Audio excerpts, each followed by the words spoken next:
अच्छा डॉक्टर साहब, जिना आम हो रहा है पाकिस्तान के अंदर और अलग कंट्रीज के अंदर भी आम हो रहा है, इसकी भी वजह क्या है मेंटली, आप जरा बताइएगा। देखिए मैंने कहा ना कि जब इंसान पैदा होता है तो पैदा होते के साथ ही उसकी आइडेंटिटी बन जाती है।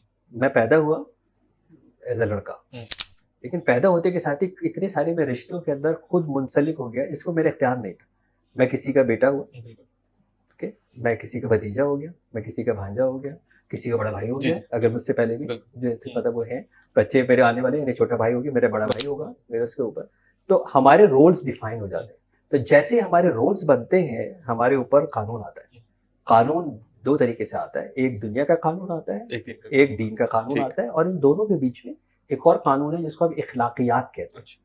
यानी मुझे ये कौन बताएगा कि सामने जो बच्ची बैठी है वो मेरी बहन और बेटी जैसी है, तो मुझे अपने ऊपर का बटन लगा लेना चाहिए। सही, ओके। अब ये कानून में तो कहीं नहीं लिखा, बिल्कुल जी, लेकिन ये इखलाकी कानून जिसको हम कहते हैं ना तहजीब और तमद्दुन, तहजीब और तमद्दुन बड़ी खूबसूरत चीज होती है।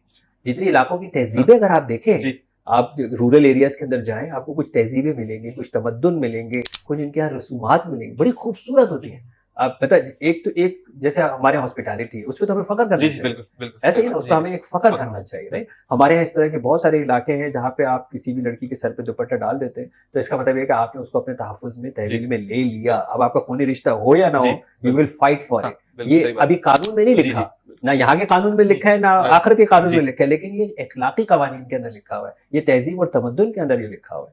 तो जहाँ पे हम ऊपर वाले कानून की सुनना छोड़ दें, पढ़ना छोड़ दें, बताना छोड़ दें, दुनिया के अंदर यहाँ पे कोई कानून है ही नहीं, जिसका जो चाहे करे, जो जितना बड़ा काम करता है उसको बाहर निकलता है उसको उतने फूल बरसाए जाते हैं। ऐसे ही है कि हम ये दिखा रहे हैं, राइट। फिर जिस अखलाकियात की और तहजीब और तमद्दुन की मैं बात कर रहा हूँ, उसके प्रैक्टिसिंग हम रहे नहीं, उसको प्रैक्टिस हम कर नहीं रहे, उसको घरों के अंदर कोई रोल मॉडल बता नहीं रहा।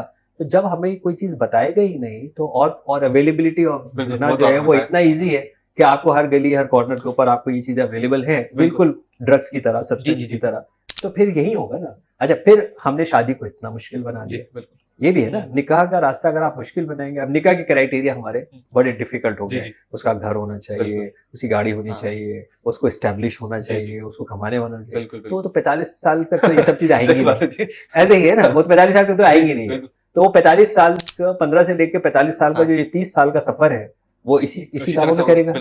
इसी तरह वो बच्चियां जो बैठी हैं, या जो बच्चियों की शादियां नहीं हो रही हैं, या वालिदैन नहीं कर रहे हैं, कुछ कर तो ले, कुछ फैट तो हो जाए, तो वो ऑब्वियसली वो जो बच्ची 15 से लेके 40 साल तक बैठी रहेगी। 45 साल वाला आके कहेगा 15 साल वाली चाहिए मुझे, ऐसे ही होगा ना। 45 साल वाला जब कहेगा कि भाई मैंने इतना इंतजार किया है और इतनी मेहनत की है, तो फिर तो मुझे 18 वाली चाहिए ना, मुझे 20 वाली चाहिए।